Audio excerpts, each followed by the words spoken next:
Masjid ya yang glamour sekarang masjid ya. Tawaran yang Allah bagi kepada umat ini tak ada berkurang walau sedikit. Seperti yang kita tahu dari segi sudut pendidikan, sains pendidikan Keuangan, mengatakan bahawa architecture, design, perakaunan. yang pertama itu adalah para Tuhan sebelum Dia jadi orang yang suka tibayun, tibai Benda yang orang dibuat oleh manusia ni dia akan berubah dari masa ke masa. saya rasa bulan Zulkaidah yang paling sunyi sekali di Mekah.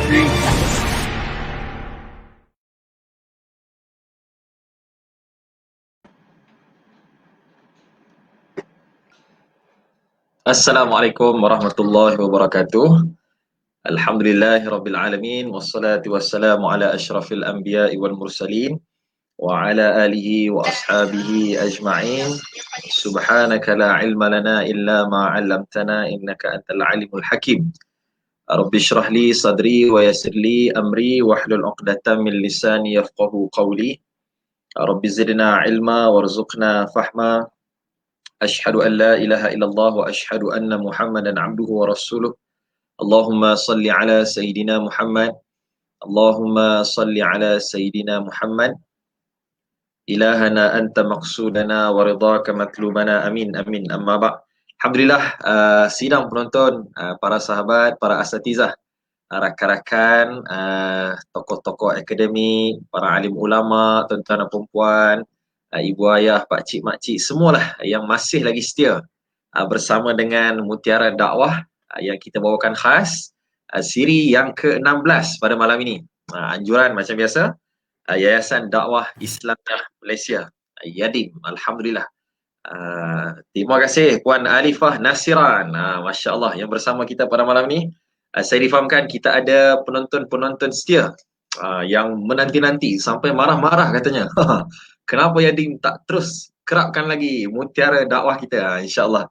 Jadi atas sokongan tuan-tuan dan puan semua, alhamdulillah, kita akan teruskan siaran dakwah ini, membincangkan topik-topik yang membina pemikiran kita, yang membina tindakan kita, iaitu matlamat yang satu, iaitu sebagaimana Yadim ingin melahirkan generasi yang saleh wa musleh. Mudah-mudahan kita dalam keberkatan Allah Subhanahu wa taala, insya-Allah. Jadi tuan-tuan dan puan, sebelum kita teruskan dengan lebih dalam, saya mohon sekalian yang menonton untuk kita terus menekan button share di bawah tu, okey, tekan button share, kita share. Yes, ayo kita share, semoga menjadi jariah amal kita, insya-Allah. Share sebanyak mungkin supaya mendapat manfaat, supaya ramai yang dapat melihat. Sekarang ni dunia dah semakin ke depan, hikmah PKP COVID-19 ni. Kalau dulu kita mendapat ilmu di Masjid Surau, kalau ustaz-ustaz berceramah ni sekitar 300-400 orang pendengarnya, kan? Paling ramai lah kan. Tapi dengan dunia teknologi hari ini, alhamdulillah, sekali kita berceramah ni dapat ditonton oleh puluhan ribu, ratusan ribu, bahkan jutaan, insya-Allah. Jadi tuan-tuan dan puan, sebelum saya perkenalkan panel kita malam ni, dan sebelum kita kupas tajuk yang sangat dekat dan sangat getir yang berlaku pada hari ini, untuk kita selamatkan keadaan kita ni, insya-Allah. Jadi silakan sekali lagi saya mohon jasa baik tuan-tuan dan puan untuk menekan button share kita, insya-Allah. Silakan. Terima kasih. Jadi share sebanyak mungkin, boleh share di page tuan-tuan, dan juga boleh share di Facebook group sebenarnya. Antara yang laju kalau kita share di Facebook group, grup surau, grup masjid, juga boleh copy link tersebut. Tuan-tuan puan boleh copy link tersebut dan bagi kepada grup-grup WhatsApp keluarga, grup-grup alumni sekolah, alumni tadika, kan, alumni universiti dan semua sekali. Kita pakat share untuk kita sama-sama memastikan jariah ilmu ini bermanfaat, untuk kita kupas dengan panel yang cukup hebat pada malam ini, insya-Allah. Baik, siapa yang dah masuk boleh komen anda dari mana, line okey ke tak okey, kan? Teruskan memberi sokongan. Fastabiqul khairat, tema kita Yadim ni, berlumba-lumba ke arah kebaikan. Jadi kena cepat share dan sebagainya, insya-Allah.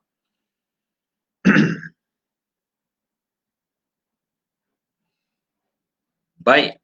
Bismillahirrahmanirrahim. Alhamdulillah rabbil alamin wassalatu wassalamu ala asyrafil anbiya'i wal mursalin wa ala alihi wa ashabihi ajmain, amma ba'd. Tuan-tuan dan puan,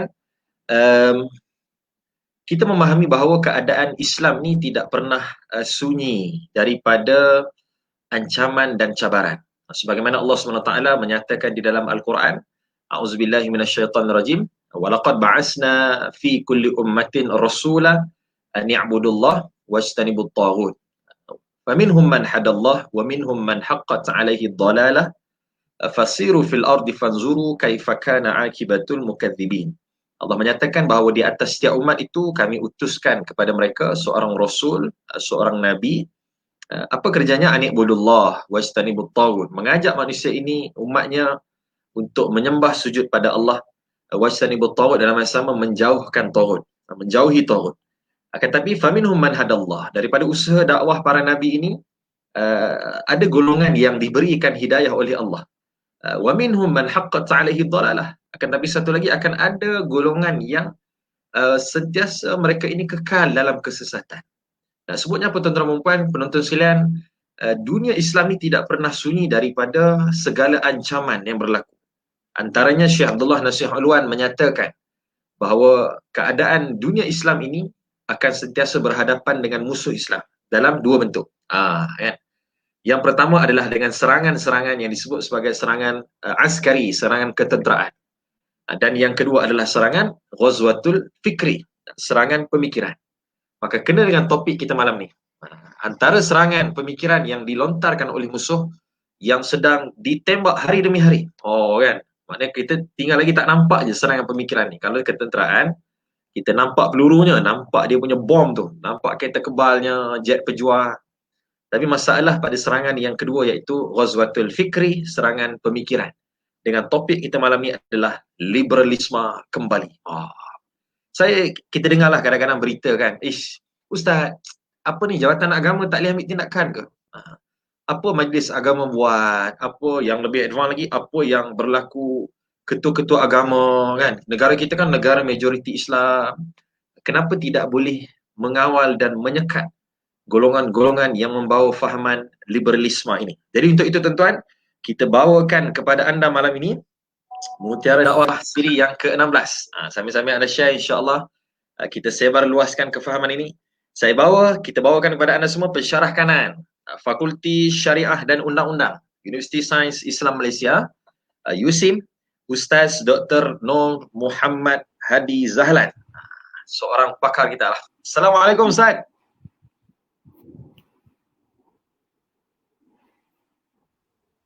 Waalaikumsalam warahmatullahi wabarakatuh. Alhamdulillah. Apa khabar Ustaz? Sihat?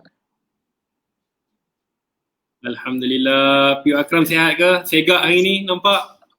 Masya Allah. Makin sihat Ustaz. Makan je Ustaz. Allah. Ustaz bersiaran dari mana tu Ustaz? Saya Alhamdulillah bersiaran daripada Nilai di rumah. Alhamdulillah. Nampak cantik Ustaz. Ada sarang burung ke apa belakang tu? Alhamdulillah. Jadi Ustaz, sebagai kita punya mukaddimah, pengenalan, ramai tertanya-tanya ni. Saya pun bagi tahu kawan-kawan, malam ni mainlah tengok dengan Ustaz Dr. Hadi katanya. Jadi masing-masing bertanya.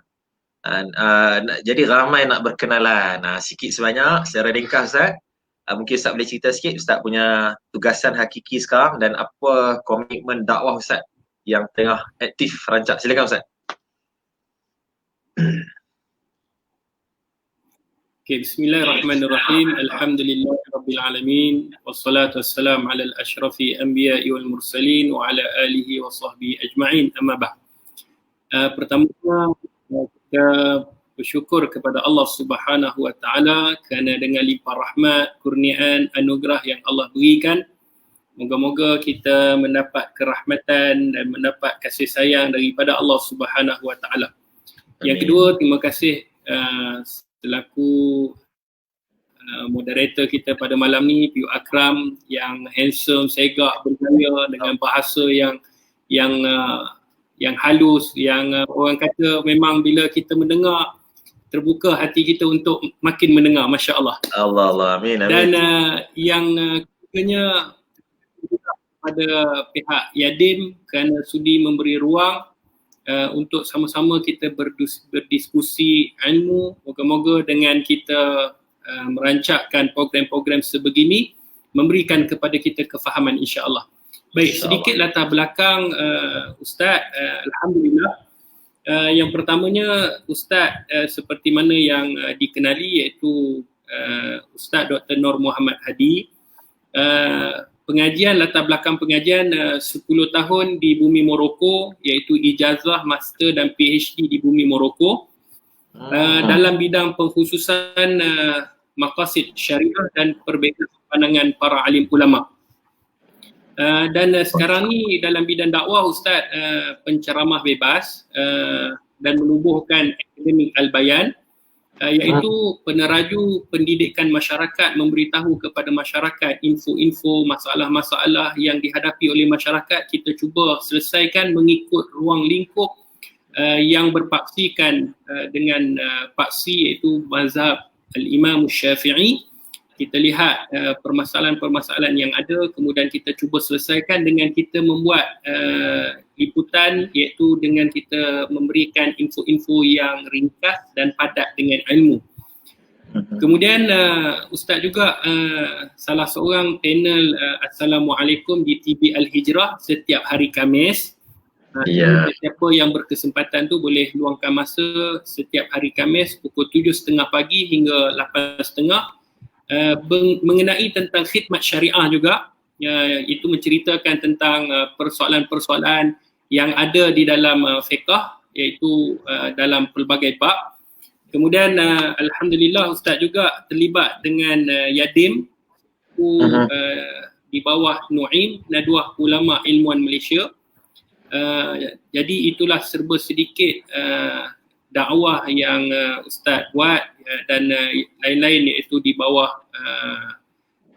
Jauhar dan di bawah badan-badan dakwah yang lain. Kita bergerak terus untuk memberi penerangan kepada masyarakat mengenai soal hal ehwal Islam. Alhamdulillah. Alhamdulillah. Untuk maklumat Ustaz, saya antara penonton yang setialah Assalamualaikum di hari Khamis tu. Duk menonton kupasan Ustaz. Jadi insya-Allah Ustaz okey, clear ke kita Ustaz?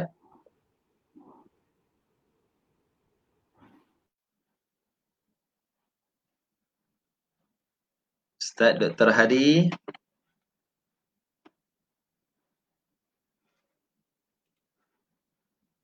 Kejap kita tengok line kita.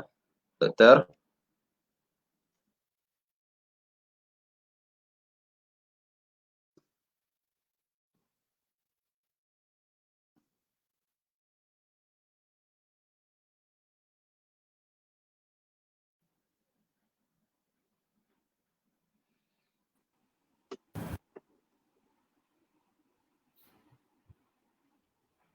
Baik, maafkan saya, line kurang sikit di sini. Tak apa Ustaz. Sekarang okey Ustaz Okey, alhamdulillah. Alhamdulillah. Jadi insya-Allah Ustaz, mudah-mudahan lancar sehingga akhirnya. Amin. Okey.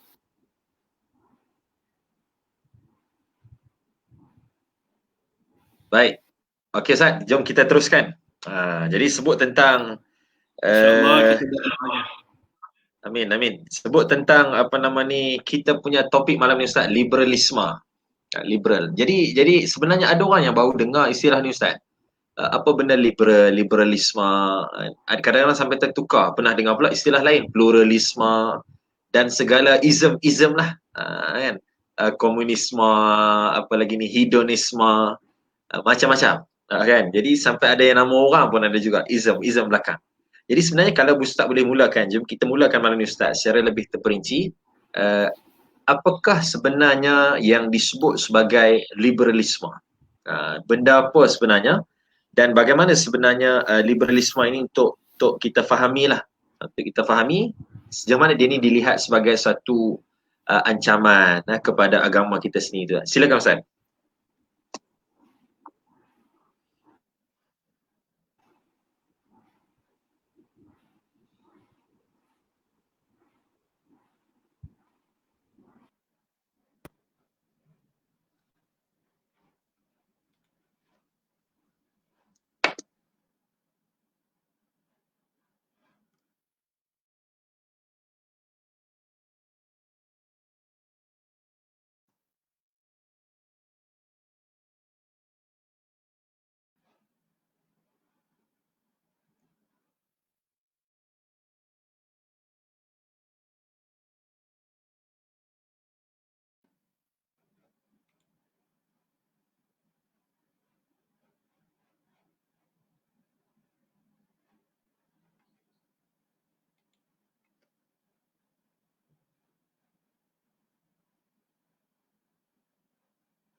Baik, tuan-tuan dan puan, kita nak kena minta maaf juga ni.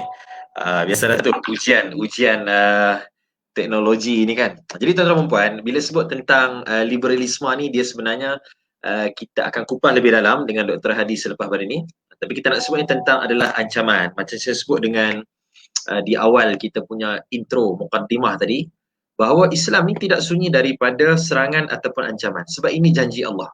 Ini janji Allah dalam ayat yang saya bacakan di awal tadi. Faminhum man hadallah wa minhum man haqqat alaihi dhalalah. Maknanya dunia ni akan selalu ada orang yang mendapat hidayah Allah. Dalam masa yang sama, ada juga yang akan terus menerus menyesatkan dunia ini, menyesatkan Muslim ataupun mukmin ini, supaya mereka ini terpesong dan tergelincir daripada landasan akidah mereka. Kalau tuan-tuan tengoklah, kalau kita sembang-sembang kan, juga boleh sahut menyahut di komen kita ni. Kita buat sembang santai sikit malam ni insya-Allah. Sambil-sambil Dr. Hadi sedang berusaha kan. Doktor okey ke? Saya Tu nampak Doktor? Okey.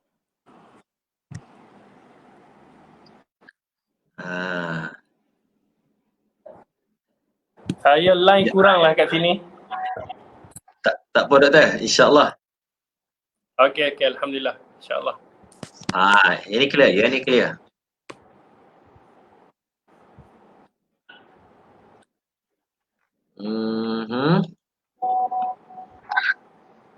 Baik, PU Akram, saya mohon maaf kerana line kadang-kadang dia dekat sini ada masalah. Cuma insya-Allah kita teruskan.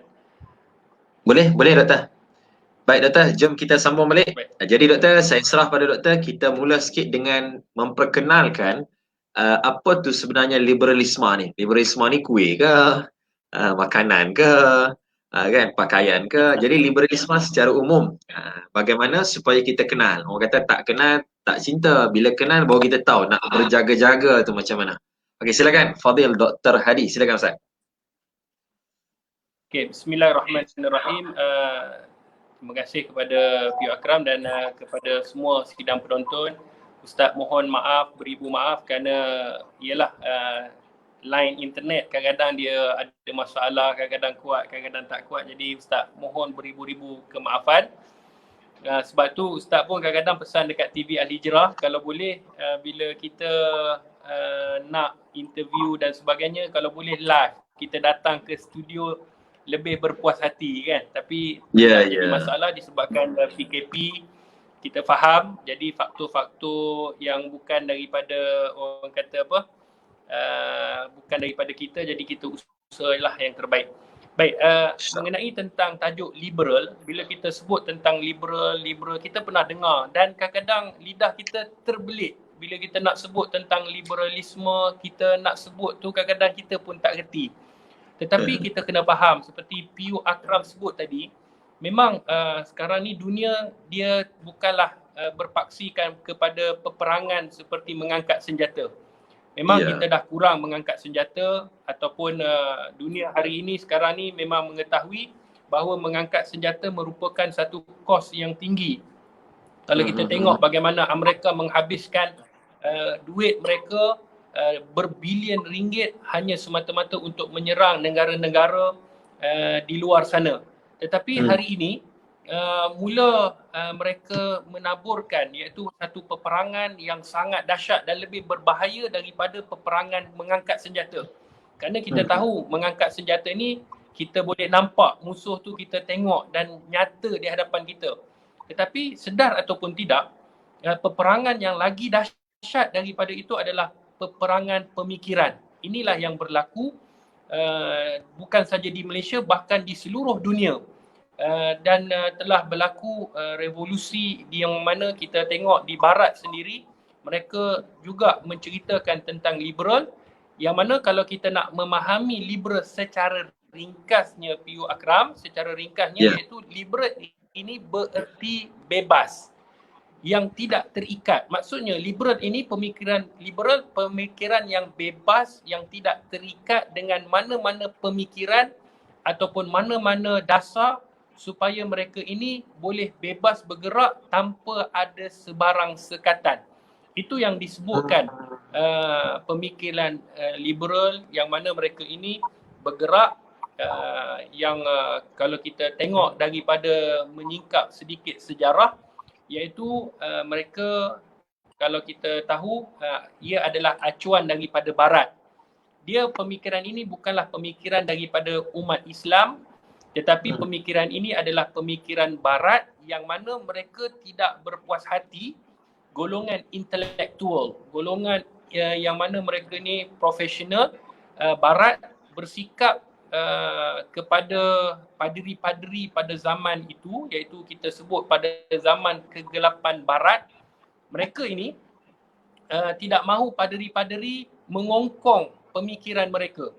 Jadi timbullah satu pemikiran, aliran pemikiran yang sangat dahsyat di Eropah, sehingga menyebabkan pemikiran itu diterima oleh masyarakat Eropah, iaitu masyarakat yang inginkan kepada kebebasan. Itulah yang timbul human right, hak kebebasan manusia, kemudian mereka menuntut pelbagai tuntutan, dan bukan sahaja di barat, bahkan ia masuk ke dalam negara-negara umat Islam dan menyerang orang-orang Islam yang tidak mempunyai asas yang kukuh.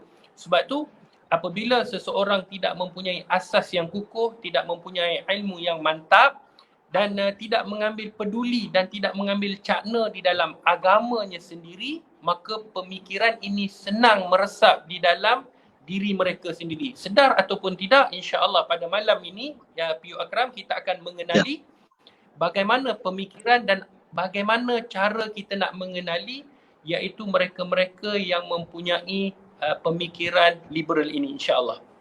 Ya, Ustaz. Sebelum tu Ustaz, kalau macam mana kita nak beza dengan sekularisme Ustaz? Baik, dia pada asasnya memang sekular ni yang pada awalnya, pada asasnya mereka lah yang memisahkan di antara agama dan antara urusan-urusan dunia.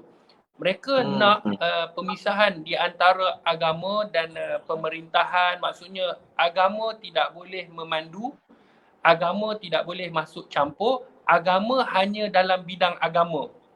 Agama tidak boleh orang kata mengambil alih ataupun tidak boleh menentukan sama ada ia dibenarkan ataupun tidak. Kerana dalam Islam, PU Akram, kita dipandu oleh agama. Setiap kehidupan kita dipandu oleh agama. Maksudnya kehidupan kita mestilah kita kembali kepada agama seperti mana yang Allah Subhanahu Wa Taala perintahkan di dalam surah Al-Baqarah. Allah kata, ya ayyuhallazina amanu, wahai orang-orang yang beriman, udkhulu fis silmi kafah, masuklah kamu ke dalam Islam secara keseluruhan. Wala tattabi'u khutuwatis syaitan, dan jangan kamu mengikuti jejak langkah syaitan. Innahu lakum aduwwum mubin, sesungguhnya ia adalah musuh kamu yang nyata. Maknanya bila Allah Subhanahu Wa Taala menyuruh kita masuk ke dalam Islam secara keseluruhan. Maksudnya daripada keseluruhan tu bukan bab ibadat saja. Bahkan semua aspek, aspek kehidupan, aspek rumah tangga, aspek ekonomi, aspek politik. Tetapi bila sekular ini masuk, pemikiran ini masuk, mereka mengasingkan antara agama dan antara urusan dunia, maka lahirlah pemikiran yang disebut sekarang ni pemikiran liberal, iaitu pemikiran yang bebas, yang mana mereka ingin bebas daripada apa-apa yang mengikat mereka. Contohnya, kalau kita hari ini yang mengikat kita adalah agama. Kerana Allah Subhanahu Wa Taala sebut inna dina indallahil Islam. Agama di sisi Allah adalah agama Islam. Bermakna jika kita nak melakukan sesuatu perkara, kita kena pastikan adakah perkara itu dibenarkan syarak ataupun tidak. Adakah benda itu halal ataupun haram. Adakah Allah redha ataupun tidak. Maknanya ada yang mengikat kita. Tetapi pemikiran liberal ini yang berpaksikan, yang hasil keluar daripada pemikiran sekular yang memisahkan antara agama. Jadi pemikiran liberal ini mereka nak bebas. Mereka tidak mahu diikat oleh mana-mana yang boleh mengongkong pemikiran. Maksudnya mereka nak semua sama rata. Tidak ada agama yang lebih hebat. Bahkan mereka samakan semua agama. Dan lahirlah satu lagi pemikiran selepas daripada itu disebut pluralisme. Banyak pula kan? Iaitu yang menyamakan semua agama. Sebab tu kalau kita tengok, dia hasil daripada sekular, iaitu ingin mengasingkan agama dengan pemerintahan. Kemudian selepas daripada itu lahirlah pemikiran liberal yang mana mereka ingin bebas, tidak mahu terikat dengan mana-mana pemikiran. Dan waktu itu mereka berpaksikan lagi satu pemikiran, iaitu pemikiran pluralisme, iaitu kebebasan agama itu tadi, mereka duduk di dalam satu. Tidak ada agama yang lebih tinggi, melainkan semua agama adalah sama. Itulah dahsyatnya pemikiran-pemikiran sebegini dan masyarakat kena ambil cakna. Ya, maksudnya Ustaz, sekularisme ni kalau kita boleh sebut, dia ni sebagai dialah ibu kepada ism dengan matlamat yang Ustaz sebutkan tadi adalah untuk mengasingkan kehidupan kita ni daripada urusan agama. Boleh jadi dengan Ustaz sebut macam tadi, trauma yang dilakukan oleh padri di gereja kerana ingin mengongkong nak buat keputusan. Kalau saya salah boleh betulkan Ustaz, kalau tak silap ada satu ayat terma yang digunakan oleh golongan ni adalah biarkan urusan gereja dengan gereja, pemerintahan dengan pemerintahan. Betul Ustaz kan? Maknanya inilah asas kepada sekularisme. Okey Ustaz, kalau kita sebut semua benda, biasanya dia ada satu tarikan tersendiri. Kan? Contoh kalau kita maaf Ustaz kan, contoh kalau ajaran sesat. Ajaran sesat saya ingat yang pernah berlaku di Malaysia ni, kalau tak salah saya ajaran Bahau ke apa lah. Satu ajaran sesat di Negeri Sembilan ke tak silap Ustaz kan? Punya seronok ni, pengikut ni, kenapa join ajaran sesat ni sebab boleh buat haji di rumah Tok Guru je. Boleh tawaf, rumah Tok Guru tu tawaf 7 kali, settle dapat haji Ustaz. Boleh kahwin lebih, Islam bagi 4. Tapi dalam ajaran mereka ni boleh kahwin ramai, 10 orang. Jadi masing-masing ada tarikan tersendiri. Jadi kalau liberal ni Ustaz, Dr. Hadi, apa sebenarnya elemen-elemen ataupun benda-benda yang menyebabkan boleh menyebabkan ianya tertarik akal rasa seronok, supaya kita tahu malam ni ini 1, 2, 3, 4, 5 benda yang kita kena hati-hati. Nampak seronok tapi sebenarnya ianya adalah ajaran ataupun tarikan daripada liberal itu sendiri. Silakan Ustaz.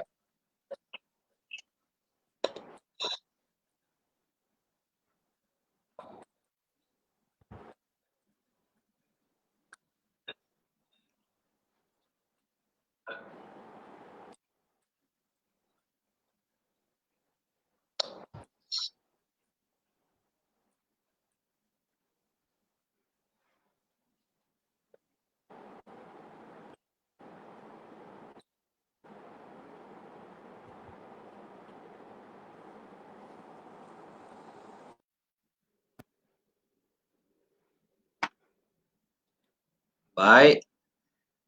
Sikit lagi tuan-tuan, kita ada sedikit lagi ujian. Ujian lain ujian lain. Jadi penting sangat sebenarnya bagi saya topik ni adalah topik yang mungkin berat, mungkin dilihat sebagai topik perbincangan di universiti, tapi sebenarnya benda ni adalah benda yang sangat kritikal. Sangat kritikal tuan-tuan. Sebagaimana kita sebut, Islam ni satu agama yang kuat. Kalau di dunia hari ini, umat dunia, manusia seluruh dunia ada lebih kurang dalam 7.4 bilion. Daripada jumlah ini tadi sekitar 2 bilion umat Islam. Jadi betapa ramai lagi golongan yang sedang memerhatikan kedudukan Islam. Islam berada di tangga kedua. Jadi kita balik semula pada Dr. Hadi. InsyaAllah Dr. okey?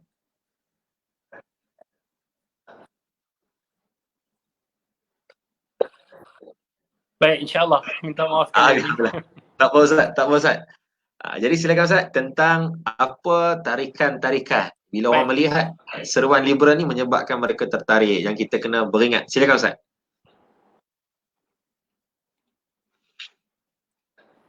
Baik, terima kasih kepada Puyu Akram. Sekali lagi, insyaAllah kita melihat tarikan-tarikan, setiap orang ada tarikan kan?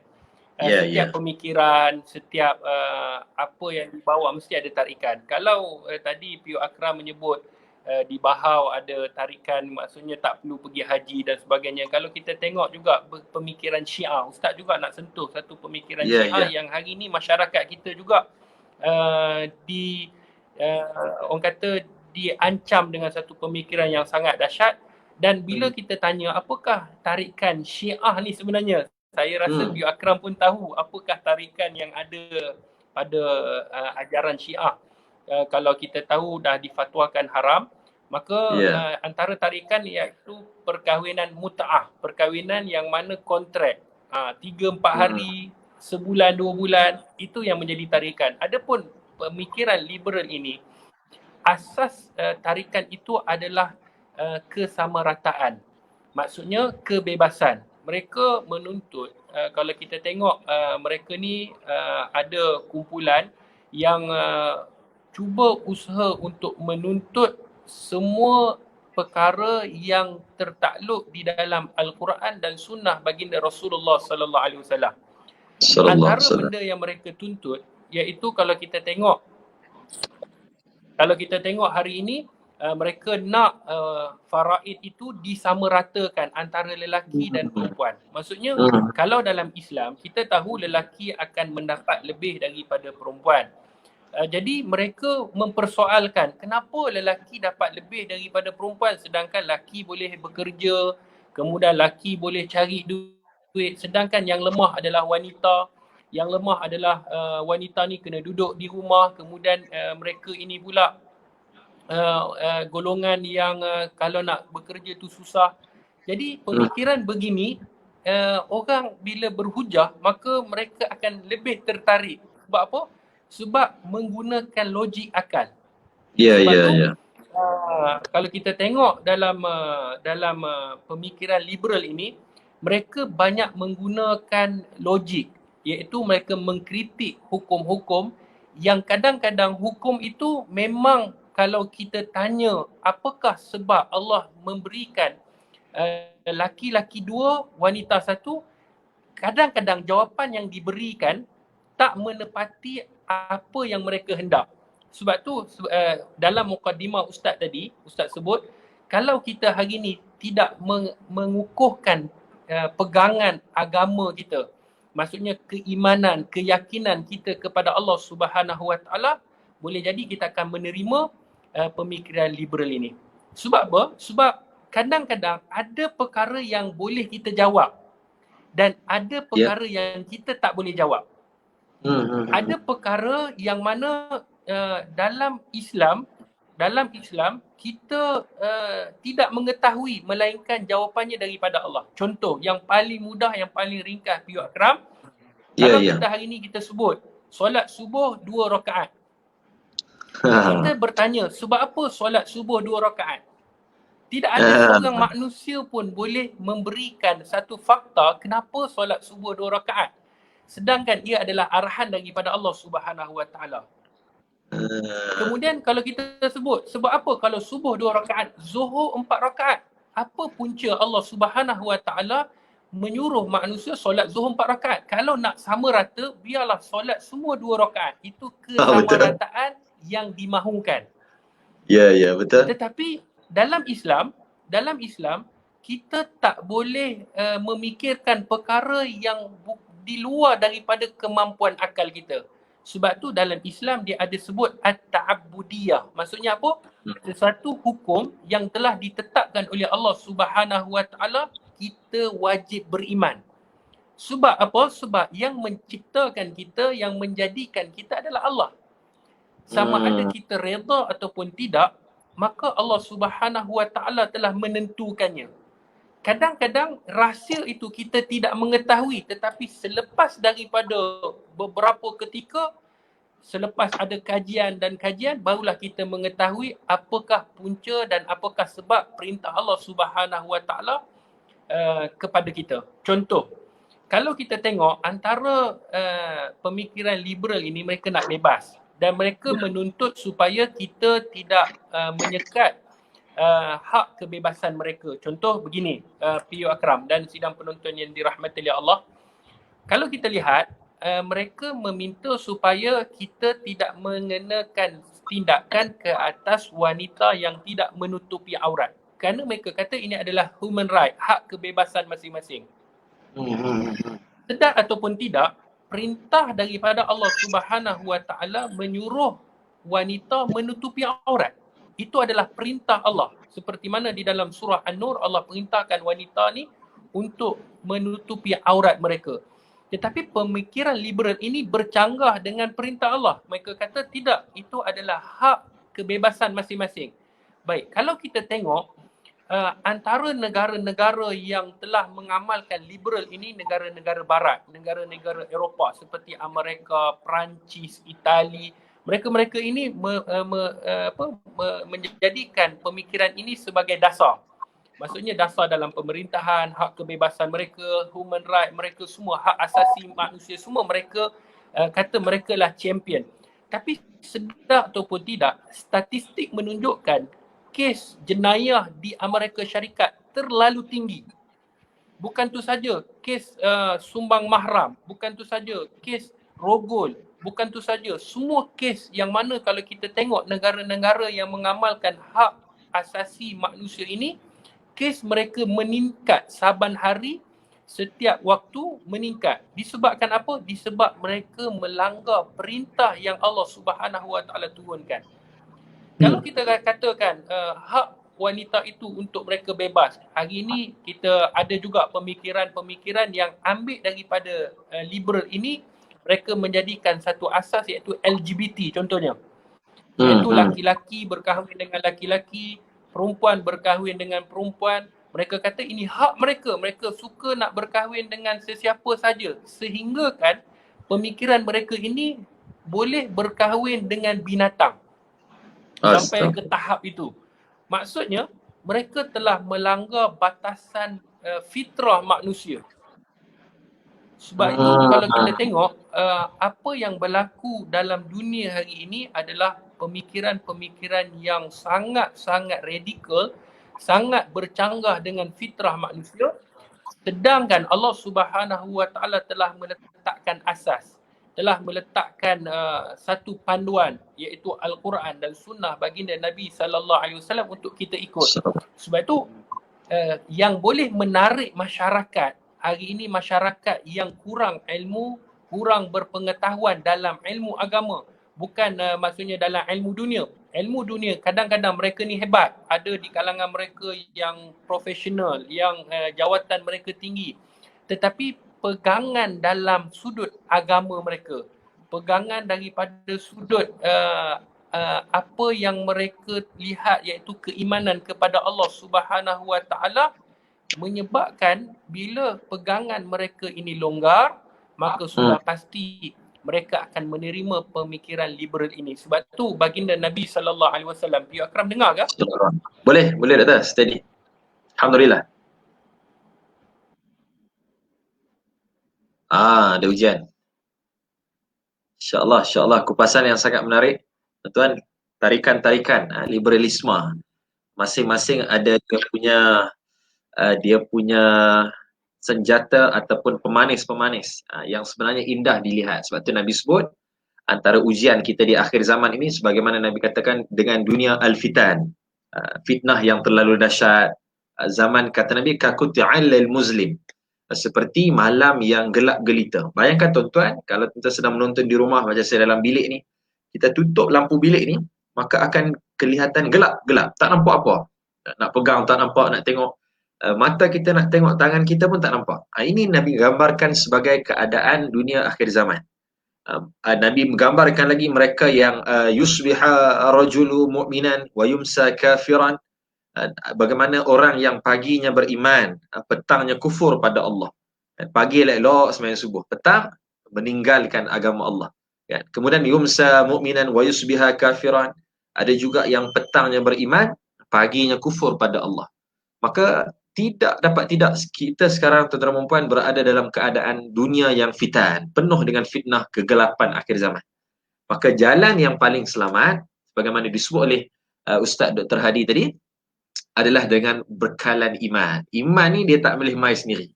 Dia mesti ada dengan bekalan ilmu, kefahaman agama yang kuat, yang jelas, insya-Allah. Baik. Jadi tuan-tuan, sambil-sambil kita menonton, teruskan kita share. Boleh juga tengok dalam iklan kita di bawah tu, Yayasan Dakwah Islamiah Malaysia Yadim, kita terus untuk menerima sumbangan jariah tuan-tuan dan perempuan, termasuklah mutiara dakwah yang kita buat malam ni, walaupun 1 sen, walaupun RM1, itu semua dinilai di sisi Allah Subhanahu Wa Taala. Bayangkan berapa ramai yang mendapat manfaat daripada segala aktiviti yang dianjurkan oleh Yadim, daripada segala pergerakannya, sumbangan kepada masyarakat. Itu semua menjadi jariah bekalan kita untuk bertemu dengan Allah Subhanahu Wa Taala, insya-Allah. Jadi tuan-tuan, yang kedua teruskan share tadi ni. Yang kedua teruskan memberi sumbangan, dan yang ketiga saya nak sebut kepada tuan-tuan, pastikan alang-alang dengar tu jangan dengar kosong.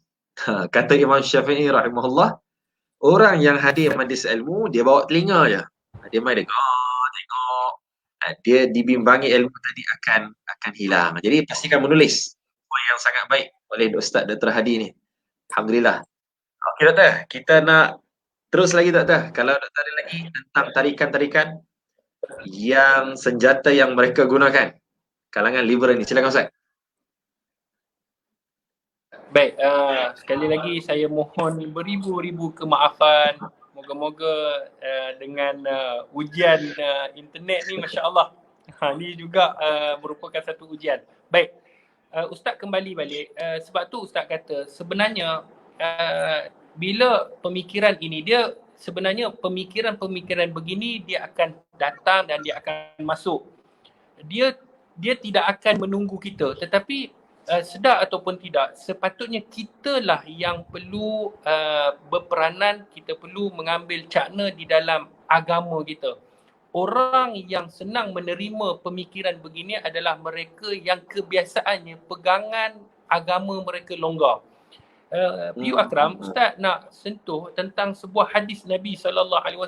Kalau kita ingat, ada satu hadis Nabi SAW dan sentiasa disentuh oleh asatizah kita, iaitu Nabi SAW mengatakan bahawa Nabi meninggalkan 2 perkara. Nabi tak meninggalkan melainkan 2 perkara, iaitu Al-Quran dan Sunnah baginda Rasulullah. Kemudian apa yang Nabi sentuh dan apa yang Nabi minta, Nabi kata abdu bin nawajiz, gigitlah dengan gigi gerham kamu. Maknanya Nabi tak minta kita gigit dengan gigi tengah, tetapi Nabi minta kita supaya menggigit dengan gigi gerham, adalah gigi yang paling kuat, yang boleh memotong daging, yang pegangannya kukuh. Sebab itu, kalau kita hari ini tidak menanamkan pegangan agama kepada anak bangsa kita, maka tidak mustahil pemikiran ini akan meresap masuk dan akan melumpuhkan masyarakat kita. Antara yang menarik mereka minta, iaitu antara perkara-perkara lagi mereka minta, sebenarnya mereka tidak mahu yang paling besar sekali. Piyu Akram, sedar ataupun tidak, Ustaz duduk dalam komuniti yang mana masyarakat yang kita selalu mendengar rintihan mereka. Antara permintaan yang mereka minta ini iaitu membuang perkataan Islam di kad pengenalan kita. Allah. Kemudian yang paling besar adalah mereka mahukan Islam itu, kalau dalam perlembagaan kita itu, perkataan Islam itu hanya rasmi, majlis-majlis rasmi saja, bukan persekutuan. Kalau kita tengok dalam perlembagaan kita dah cukup cantik, maksudnya Islam adalah agama persekutuan, bukan agama rasmi. Kalau agama rasmi, apa beza agama rasmi dengan agama persekutuan? Agama rasmi maksudnya agama rasmi ini iaitu kita boleh mengamalkan agama ini pada majlis-majlis rasmi sahaja. Tetapi adapun Islam adalah agama persekutuan, maksudnya kita boleh mentadbir negara kita berasaskan dan berdasarkan Islam. Sebab tu kalau kita tengok alhamdulillah kerajaan kita, kerajaan yang kukuh, yang mana sentiasa melihat kepada aspek agama, tentang maqasid syariah, tentang wasatiyah, pertengahan. Ini semua adalah konsep-konsep agama yang perlu diketengahkan supaya apa? Supaya kita ini lebih, pemikiran kita bukan kata terbuka, tetapi pemikiran kita adalah pemikiran yang tepat dengan Al-Quran dan Sunnah baginda Rasulullah sallallahu alaihi wasallam.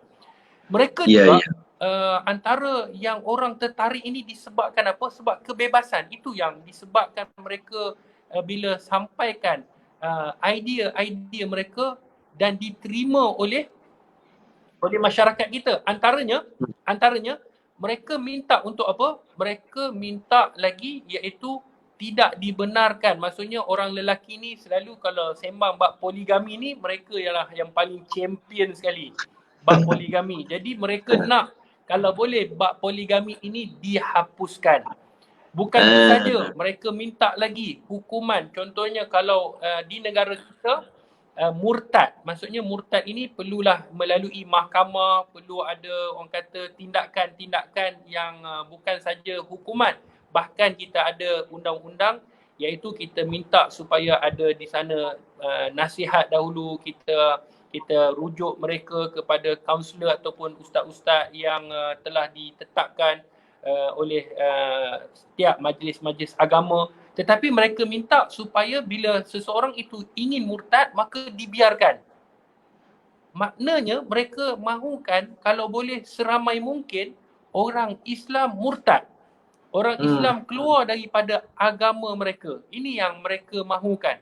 Dan antara mereka minta lagi iaitu hak mutlak suami untuk mencerai isteri. Maksudnya kalau hari ini dalam Islam, suami boleh menceraikan isteri.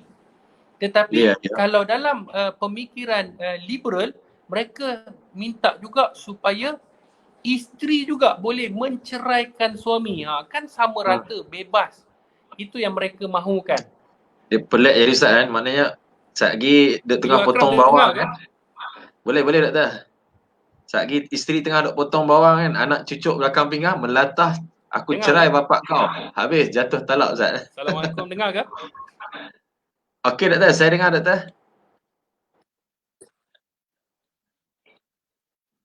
Doktor okey? Dengar. Saya kena. Baik. Alhamdulillah. Doktor, kita nak tengok juga doktor, penjelasan yang sangat baik doktor. Kita nak tengok juga komen-komen sahabat-sahabat kita ni. Ada di sana petunjuk langit. Dia tunjuk langit. Boleh insya-Allah. Jadi maknanya kita anggaplah petunjuk langit ni sebagai petunjuk wahyu daripada Allah. Katanya Dr. HD, Dr. Hadi, bolehkah diadakan satu undang-undang berat yang mampu menghapuskan pemikiran atau teori yang pelik? Maknanya dia nak tanya dari sudut Islam, mungkin saya dalamkan sikit soalan petunjuk langit ni. Maknanya dari sudut Islam ni macam mana? Boleh tak ada undang-undang berat, undang-undang yang menggerunkan supaya dapat menghapuskan, menyekat pemikiran teori pelik-pelik ni? Macam mana doktor? Baik, bagi saya sebenarnya bukan masalah undang-undang. Masalah undang-undang kita boleh buat undang-undang yang begitu berat, tetapi Islam kita kena perbetulkan. Islam datang bukan untuk menghukumi, tidak. Islam kalau boleh, selagi mana Islam ni adalah agama yang mana mengelakkan daripada hukuman. Islam adalah mendidik, Islam adalah mengajar. Sebab itu Nabi SAW di dalam kalau kita tengok sejarah baginda Rasulullah, Rasulullah datang mendidik.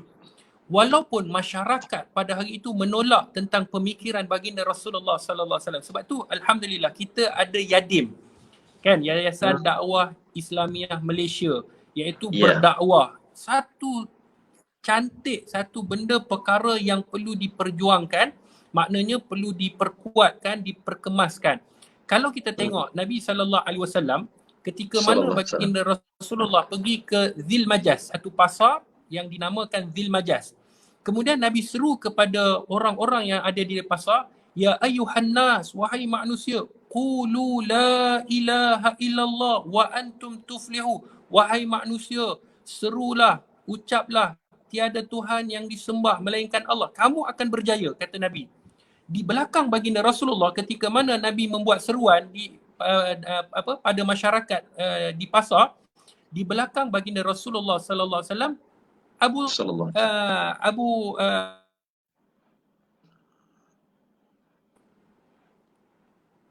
Assalamualaikum. Dengar ke, Ya Akram? Okey doktor, clear doktor. Alhamdulillah. Baik. Okey, teruskan doktor. Di belakang Nabi sallallahu alaihi wasallam ada Abu Lahab. Abu Lahab yang mana menyebut kepada masyarakat waktu itu, dia kata jangan percaya kepada Muhammad. Muhammad seorang penipu, Muhammad seorang pendusta. Nabi baginda Rasulullah tidak paling dan tidak pusing Nabi tampar Abu Lahab, tak.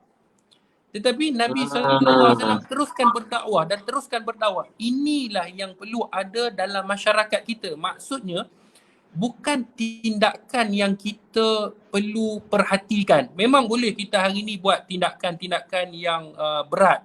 Kita beratkan tindakan. Itu antara salah satu pencegahan yang baik, betul.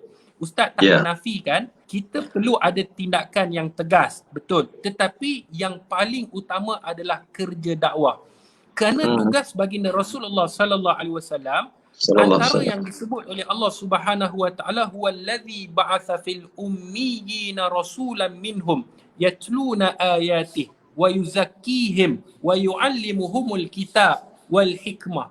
Perkara pertama yang Allah Subhanahu wa taala ketika mana Allah utuskan baginda Nabi sallallahu alaihi wasallam, iaitu Allah kata yatluna ayatih, membacakan ayat suci Al-Quran, menerangkan kepada masyarakat tentang ayat suci Al-Quran.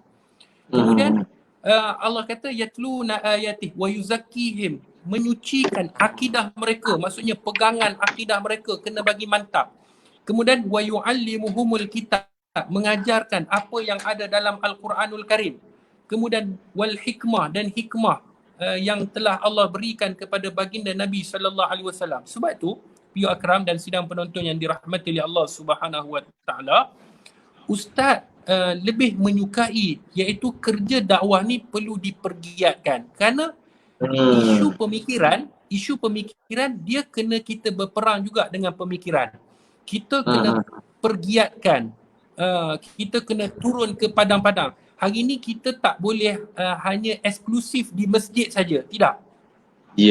Kalau kita tengok baginda Nabi sallallahu alaihi wasallam, Nabi bukan saja duduk di masjid dan Nabi mengajar, tak, Nabi keluar, sahabat-sahabat keluar, sehingga tersebarnya Islam 2/3.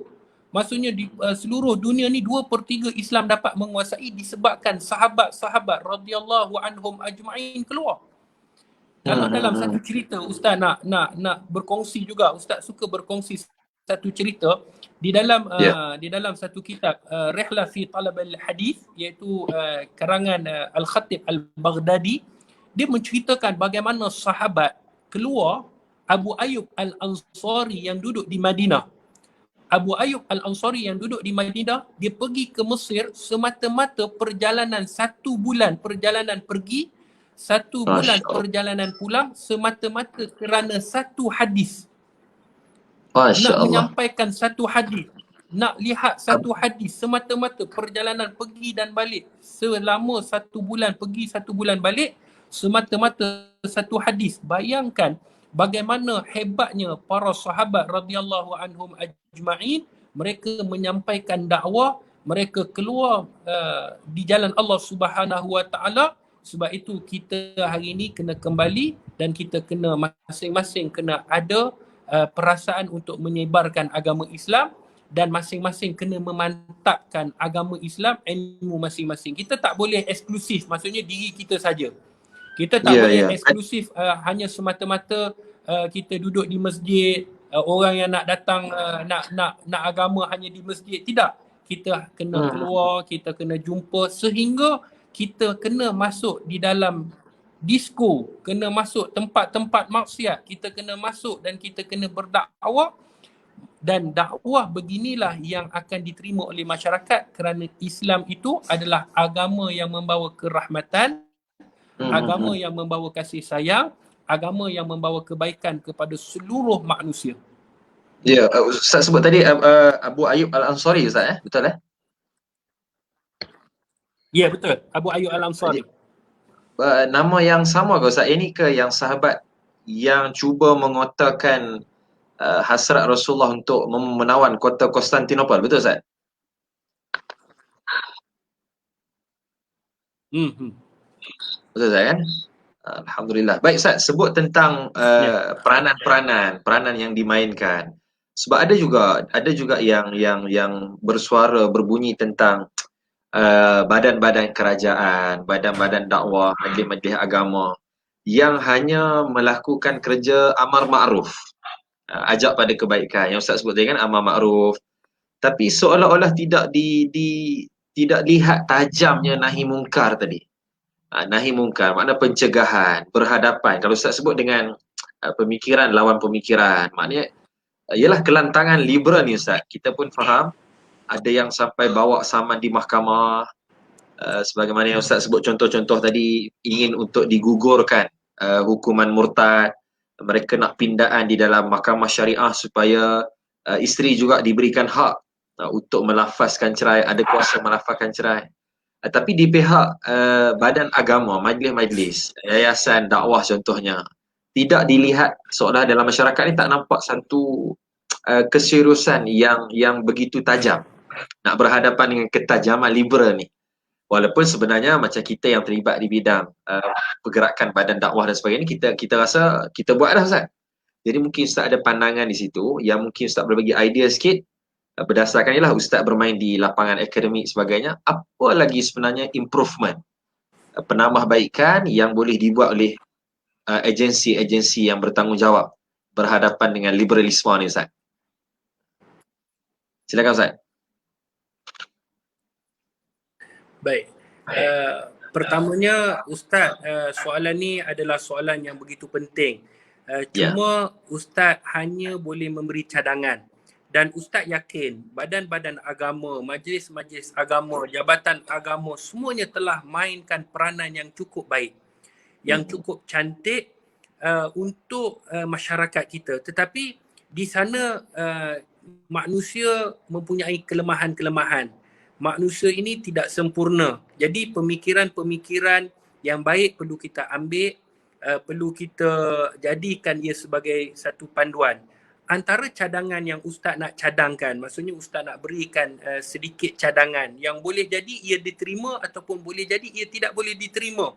Tetapi masing-masing kita boleh memikirkan apa yang terbaik untuk masyarakat kita. Antaranya, iaitu yang pertamanya Ustaz mahukan dan Ustaz lihat di lapangan sendiri, masyarakat sebenarnya ketandusan orang-orang dakwah, orang-orang agamawan yang turun padang, bukan semata-mata di masjid, tetapi orang-orang agamawan yang boleh sampai kepada mereka. Sebab apa? Sebab antara apa yang Ustaz lakukan, contohnya di TV Al-Hijrah, bila Ustaz live, Ustaz berikan nombor ataupun Ustaz berikan FB, Ustaz bagi IG, maka di sana ada anak-anak muda yang selalu kontak Ustaz, bertanyakan tentang hukum hakam, persoalan-persoalan yang mana kalau kita fikirkan mereka menagih ilmu, mereka mahukan ilmu yang betul daripada orang-orang agamawan. Jadi Kalau kita tak memainkan peranan penting, maksudnya kita tidak mewujudkan satu badan bertindak. Maksudnya kita alhamdulillah, yang ni majlis agama semuanya ada peranan masing-masing, tetapi kita kena ada orang yang turun padang. Maksudnya kita kena fikirkan, kita kena wujudkan, maksudnya wujudkan satu pasukan yang boleh menjawab segala permasalahan yang ada pada anak-anak muda kita hari ni. Kita terangkan, itu yang pertama. Maksudnya kena wujudkan pasukan bertindak. Bukan saja kita hanya membuat hukum, tetapi kita lebih kepada tindakan.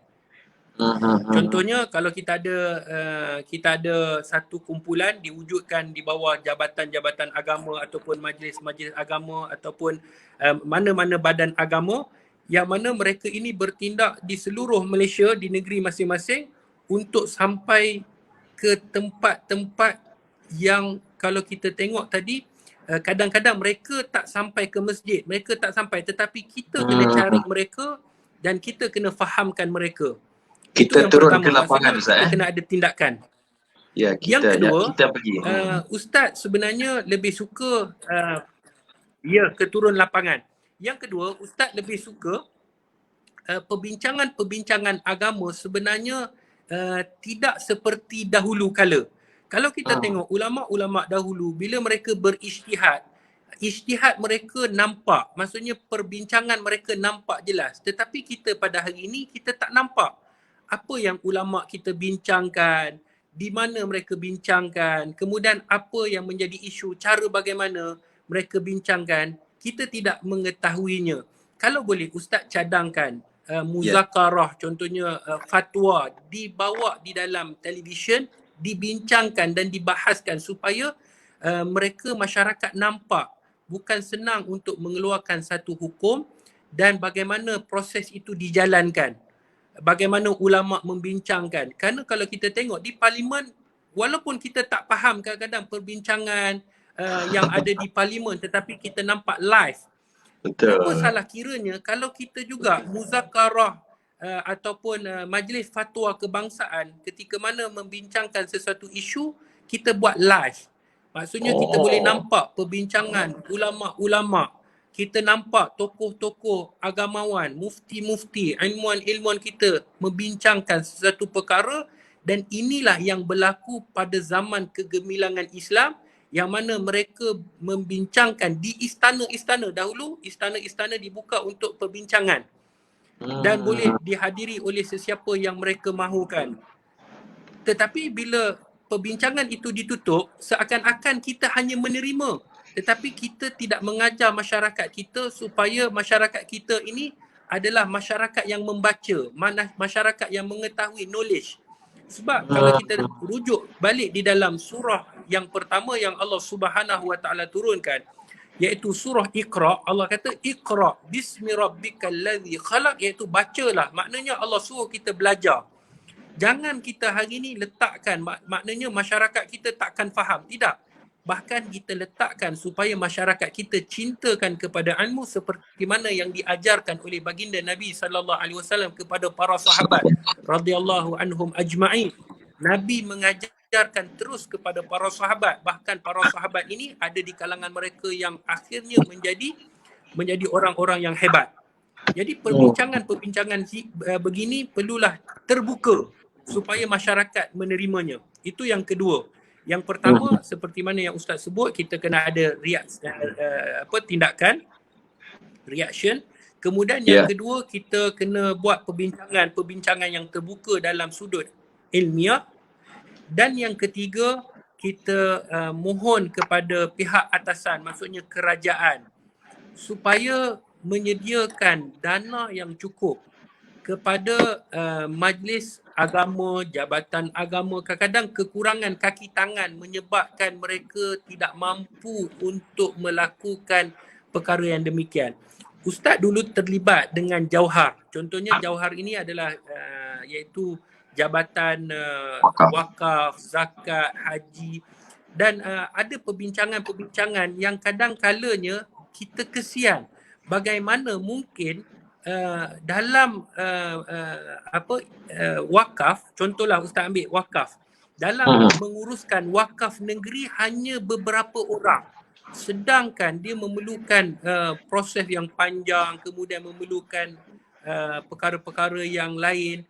Jadi kita minta kepada kerajaan untuk betul-betul mengambil cakna di dalam penyebaran Islam ini untuk menyediakan prasarana, kemudian jawatan-jawatan yang cukup kepada majlis agama, kepada kita punya jabatan-jabatan agama, supaya tindakan itu lebih tersusun dan tindakan itu lebih menyeluruh. Itu 3 cadangan yang Ustaz ingin cadangkan supaya kita boleh menyekat kefahaman bukan sahaja liberal, bahkan semua kefahaman yang terpesong yang jauh daripada Islam. Kalau kita tengok, kalau kita ingat lagi ajaran Ayah Pin, bagaimana Ayah Pin boleh menyebarkan dia punya pemikiran, sehingga kan kita tengok ramai di kalangan orang-orang yang berpendidikan terpengaruh dengan pemikiran Ayah Pin. Jadi sebab itu Ustaz rasa di sana ada sesuatu kekurangan yang perlu kita baiki supaya kita dapat melihat daripada semua aspek ini, mana-mana kelompongan yang kita rasakan ia adalah kelompongan yang perlu kita tutup, maka kita perlu tutup. Ya, betul. Saya tertarik doktor. Doktor sebut tentang buat siaran langsung muzakarah fatwa. Oh, tak terbayang doktor. Sebelum ni betul, saya setuju. Kita dah melihat persidangan parlimen, bincang tentang bajet, tentang penggubalan dasar-dasar negara. Tapi orang tak pernah tahu tentang apakah yang dibincangkan oleh para mufti kita. Kitab-kitab apa yang menjadi rujukan. Dan kalau saya salah betul kan doktor, tak silap saya adalah sebelum para mufti ni hadir ke muzakarah, mereka ni hadir dengan ilmu yang cukup lumat, pengetahuan yang mendalam tentang sesuatu isu. Maknanya kalau liberal dah kaji habis dah. Habis dah tentang liberal. Minta maaf kalau saya sebut doktor, di Malaysia ni siap boleh list dah.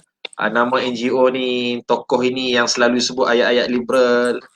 Maknanya dah kenal. Sebagaimana Imam Ghazali berhadapan dengan golongan-golongan falsafah yang terpesong ni, beliau sendiri mengeluarkan, Imam Ghazali Hujjatul Islam mengeluarkan kitab yang menjawab satu persatu hujah golongan-golongan falsafah yang terpesong daripada ajaran agama Allah SWT. Jadi idea yang sangat baik doktor. Saya pun kalau doktor izinkan nak berkongsi hasrat yang sama lah. Berkongsi hasrat yang sama. Kalau kita dapat ditonjolkan apa yang dibincangkan, termasuklah pasukan bertindak dan sebagainya doktor. Baik doktor, kalau doktor boleh sebut sikit lagi tambahan tentang pihak berwajib ni, kalau kami di Yadim lah doktor. Sahabat-sahabat kita di Yadim, pimpinan-pimpinan di Yayasan Dakwah Islam yang Malaysia ni, kalau doktor boleh sebut sikit apa 1-2 perkara yang boleh Yadim bertindak, silakan doktor. Baik, terima kasih kepada Pio Akram. Sekali lagi Ustaz, terima kasih kepada pihak Yadim kerana sudi membenarkan untuk kami berkongsi idea, berkongsi pandangan. Boleh jadi pandangan kita betul, boleh jadi pandangan kita salah, apa pun kita muhasabah diri. Bagi saranan Ustaz kepada Yadim, Ustaz mahukan kita ini kurangkan perkara-perkara yang tidak menguntungkan. Maksudnya kalau perkara-perkara yang tidak mendatangkan faedah. Dan Ustaz tahu pihak Yadim telah bertungkus lumus untuk membantu masyarakat, untuk memberi yang terbaik kepada masyarakat, menjadikan masyarakat kita ni masyarakat yang berpengetahuan. Ustaz tahu itu adalah kerja Yadim, dan Yadim sentiasa bergerak ke hadapan sehingga kan terma dan yang digunakan oleh pihak Yadim iaitu fastabiqul khairat, berlumba-lumba dalam mengerjakan kebaikan. Itu satu perkara yang cukup baik. Cuma di sana harapan, hasrat, kita mahukan pihak Yadim berusaha untuk mewujudkan iaitu kumpulan-kumpulan pemikir yang boleh melihat kepada masyarakat. Kerana tujuan dakwah kita bukan tujuan dakwah hanya untuk kita sampaikan bantuan. Walaupun PU Akram dengar ke? Boleh Doktor, clear. Alhamdulillah.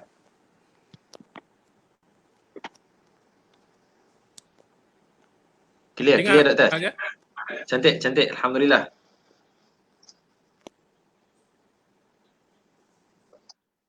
Assalamualaikum. Salam. Okey. Clear Doktor. Okey, teruskan Doktor, silakan. Baik, walaupun bantuan itu, ya betul, kita nak bantuan itu diberikan, maksudnya kita prihatin kepada masyarakat kita, golongan yang susah, tetapi dalam masa yang sama kita lebih memberi bantuan tanpa memberi pengisian.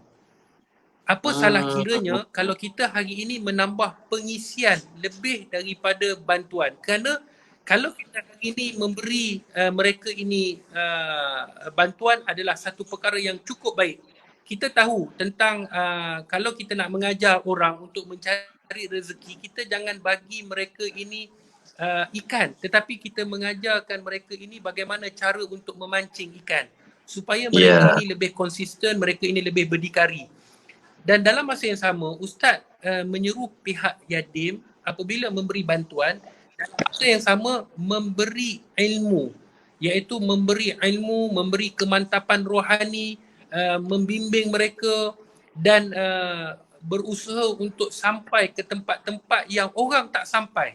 Kerana tujuan kita adalah untuk menyampaikan dakwah. Sebab itu apabila kita sebut nama Yayasan Dakwah itu adalah satu nama yang sangat gah, sangat hebat di mata masyarakat. Jadi konsep dakwah itu perlu diperhalusi kerana sewaktu Ustaz masih lagi di Yadim, kita perlu wujudkan iaitu one stop center di masjid. Maksudnya apa? Kita kena kembalikan peranan masjid. Maknanya kita kena membuka masjid kita supaya orang yang bukan Islam boleh belajar Islam di masjid. Mereka boleh mengenal Islam di masjid. Mereka boleh mengetahui hal ehwal Islam di masjid. Kemudian di masjid kita merancakkan lagi, iaitu bukan saja urusan-urusan ibadah, bahkan urusan-urusan lain juga boleh kita merancakkan peranan masjid di Malaysia ini. Kerana peranan masjid inilah yang mana menyampaikan dakwah. Dan Ustaz ada satu cadangan yang Ustaz nak cadangkan kepada pihak Yadim supaya pihak Yadim dapat memainkan peranan yang cukup baik. Iaitu antara cadangan yang Ustaz nak cadangkan juga, seperti yang tadi kita wujudkan one stop center di masjid, kita kena ambil cakna tentang peranan masjid ini kerana masjid ini ada pecahan qaryah-qaryahnya, iaitu di surau. Maksudnya surau-surau yang berada di bawah masjid. Jadi kalau kita dapatkan maklumat, maksudnya maklumat orang-orang, berapa masyarakat kita, latar belakang mereka, kalau kita boleh dapatkan, kita boleh bekerjasama dengan lebih erat, maka kita boleh mengetahui berapa ramai di kalangan masyarakat kita yang memerlukan bantuan bukan saja daripada sudut bantuan ekonomi, bahkan bantuan keimanan yang perlu kita berikan. Sebab kalau kita hari ini hanya menunggu mereka untuk datang ke masjid, untuk hadir, mereka susah. Kemungkinan disebabkan ialah kerja dan sebagainya. Tetapi kalau kita boleh lebih turun padang, kita wujudkan pasukan untuk menyampaikan, iaitu seperti mana dakwah yang disebut sifat baginda Nabi SAW adalah tabligh, menyampaikan. Nabi turun rumah ke rumah, Nabi SAW menyuruh manusia, para sahabat radhiyallahu anhum ajma'in ini. Maka kalau dakwah ini boleh kita wujudkan dan boleh kita buatkan di Yayasan Dakwah, maka sudah pasti insya-Allah dakwah di Malaysia akan lebih cemerlang, akan lebih gemilang dan akan lebih dihormati oleh masyarakat. Bukan saja bagi masyarakat Islam, bahkan yang bukan Islam, kita wujudkan diskusi-diskusi ilmu, kita wujudkan suasana harmoni, kita terangkan tentang keindahan Islam itu sendiri. Dan yang paling penting, kita jangan lupa kita perlu perhatikan bahawa Yayasan Dakwah Islam Islamiyah Malaysia ni, Yadim ini perlu bergerak lebih pantas. Jangan hanya menunggu isu-isu itu sudah meletup, bahkan sebelum ia meletup kita dah menyelesaikan isu-isu dan kita mainkan peranan, kalau boleh peranan internet kita gunakan sebaik mungkin. Bukan saja kita buat untuk wawancara sebegini, bahkan kita buat poster, kita buat video. Kalau hari ni anak-anak muda suka tengok YouTube, tengok TikTok, kita wujudkan. Yadim ada TikToknya, Yadim ada YouTube-nya, Yadim ada IG, kemudian ada Telegram, semua perkara-perkara yang anak muda kita buat, kita juga buat, tetapi kita buat dalam kerja dakwah. Kita ingatkan mereka, kita bagi perkataan-perkataan, percakapan-percakapan yang ringkas yang mendatangkan hasil. InsyaAllah kita akan tengok anak-anak muda kita insyaAllah akan tertarik dengan dakwah di Malaysia ni. Masya Allah. Maknanya Ustaz, kita nak tak nak kita kena balik kepada sunnah dakwah Nabi SAW. Mana Rasulullah ni turun menyantuni semua golongan. Saya teringat Ustaz kata Syekh Dr. Abdul Karim Zaidan bahawa sifat dakwah ni dia adalah mesti mendatangi, bukan didatangi. Maknanya tak boleh kita duduk tunggu ramai tanya kita, mesti kita yang pergi kepada golongan-golongan sasar. Menarik juga Ustaz, dulu yalah saya ingat hikmah PKP ni barulah ustaz-ustaz ni mula berada di depan laptop. Betul. Sebelum ni ceramah di Masjid Akmal pula Ustaz, Allah pencen-pencen lah. Kan, kadang-kadang terlena tidur kan. Jadi saya ingat alhamdulillah Allah tunjuk satu jalan.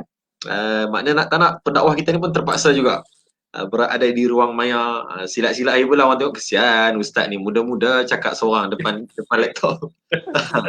Tapi mana betul Ustaz, maknanya ini pada kita Ustaz kan, kalau kita boleh setuju ini juga sunnah Nabi SAW dari sudut Nabi mendekati golongan-golongan sasar tadi. Alhamdulillah. Ya Akram.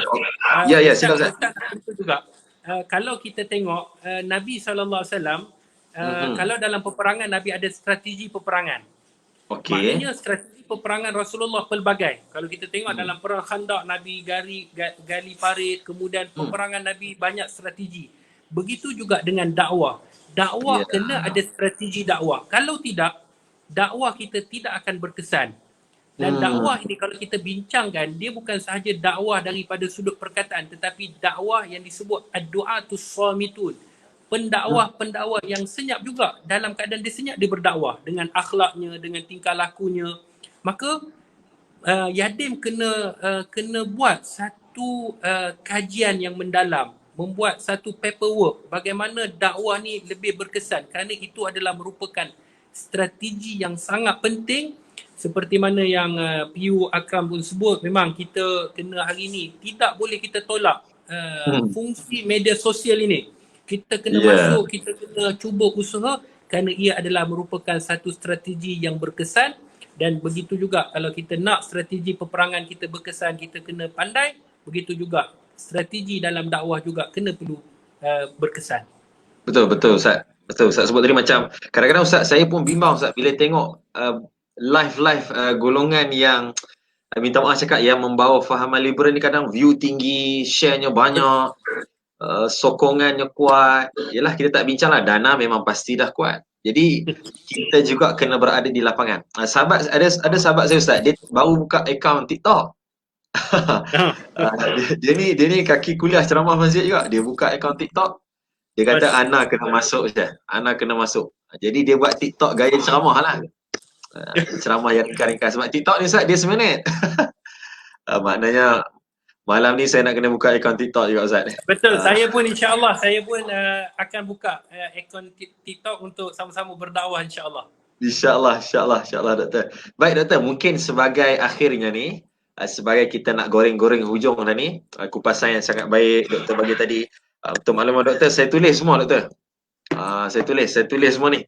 Sebab style saya suka lepas kita berkongsi ni, saya akan cantikkan ayat untuk kita buat posting. Kita buat posting, perkongsian Dr. Hadi dan sebagainya ni. Okey Doktor, sebagai akhir mungkin Doktor boleh bagi satu kita nak sebut sebagai okey, lepas kami habis dengar ceramah Dr. Hadi malam ni, lepas kami dah faham liberal tu apa, kami ni apa kami nak bertindak. Pertama mungkin doktor boleh sebut sikit untuk kami punya benteng pertahanan. Benteng pertahanan. Minta maaf doktor, kalau boleh kita doktor dapat spesifikkan. Okey, mungkin kita faham yes, kena ada bekalan iman dan ilmu. Tapi mungkin doktor boleh P lagi. Ilmu ni kan luas doktor, maknanya ilmu apa yang kita boleh untuk prevent daripada virus liberal ni. Saya ingat lebih bahaya daripada COVID ni doktor. Kan? Kemudian yang kedua mungkin kalau kita sebut tadi badan-badan berwajib, mungkin doktor boleh akhirkan juga dengan orang awam pakcik jual burger, macam mana dia nak lawan liberal. Brother Grab Food, macam mana dia nak atasi liberal. Abang-abang Food Panda ni macam mana dia nak pastikan liberal ni tak berjalan dengan bebasnya. Okey, silakan doktor. Baik, bagi masyarakat awam, Ustaz ada pesanan. Seperti mana Allah Subhanahu Wa Taala sebut di dalam surah Al-A'raf ayat 96. Dalam surah Al-A'raf ayat 96 Allah Subhanahu Wa Taala sebut, walau anna ahlal qura amanu wattaqau lafatahna alaihim barakatin minas sama'i wal ard walakin kazzabu fa akhadnahum bima kanu yaksibun. Allah Subhanahu Wa Taala sebut, iaitu sekiranya penduduk sesebuah negeri itu beriman dan bertakwa kepada Allah. Itu syarat dia, maksudnya kena beriman, keyakinan kita kepada Allah dan melaksanakan segala perintah Allah. Tentulah Allah akan membuka, Allah sebut Allah akan membuka kepada mereka ini pintu pengurniaan yang melimpah-limpah keberkatan.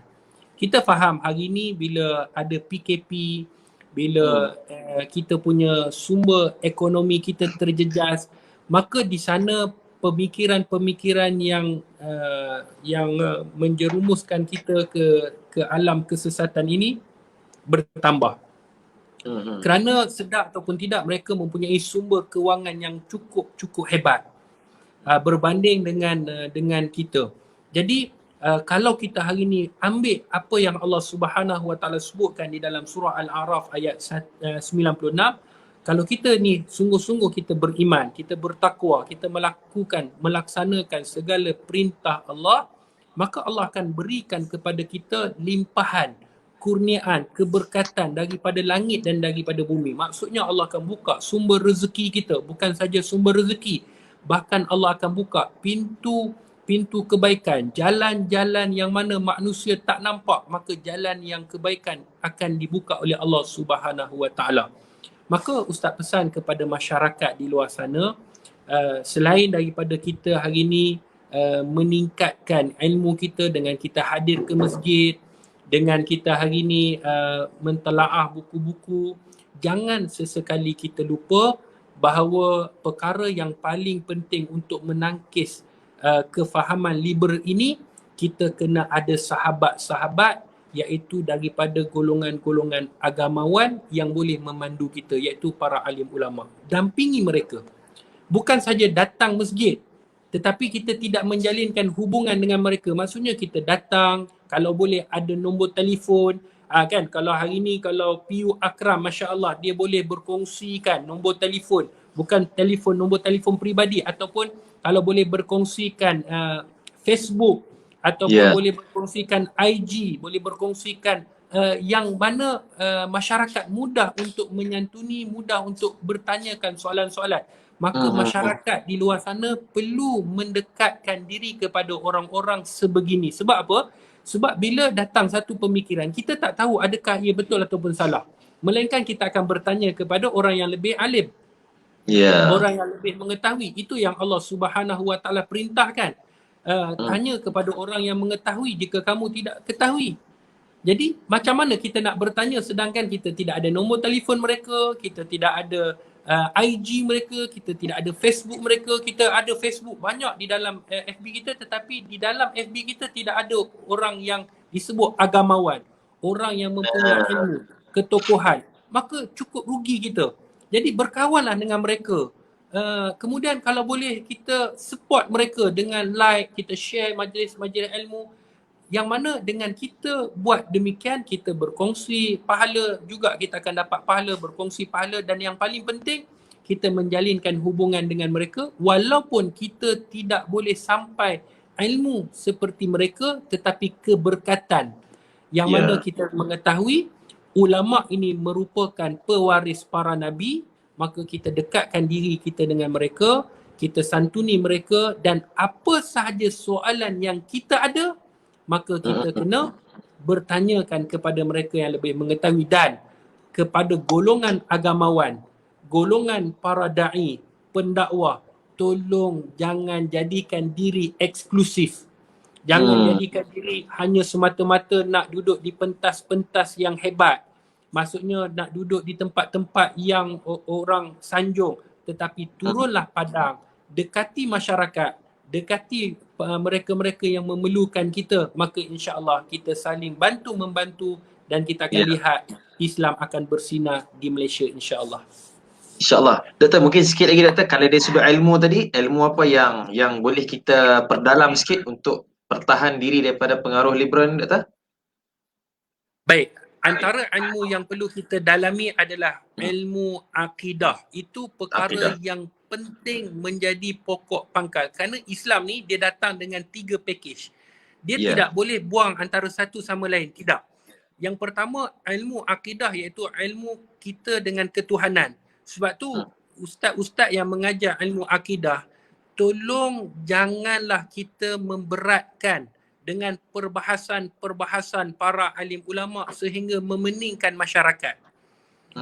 Perkara yang paling penting adalah kita menyemai bagaimana kita nak meletakkan akidah yang betul kepada masyarakat kita yang mudah difahami.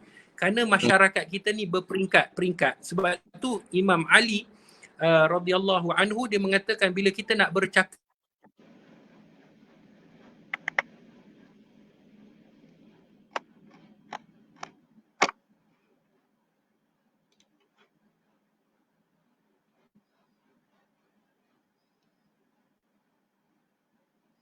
Doktor?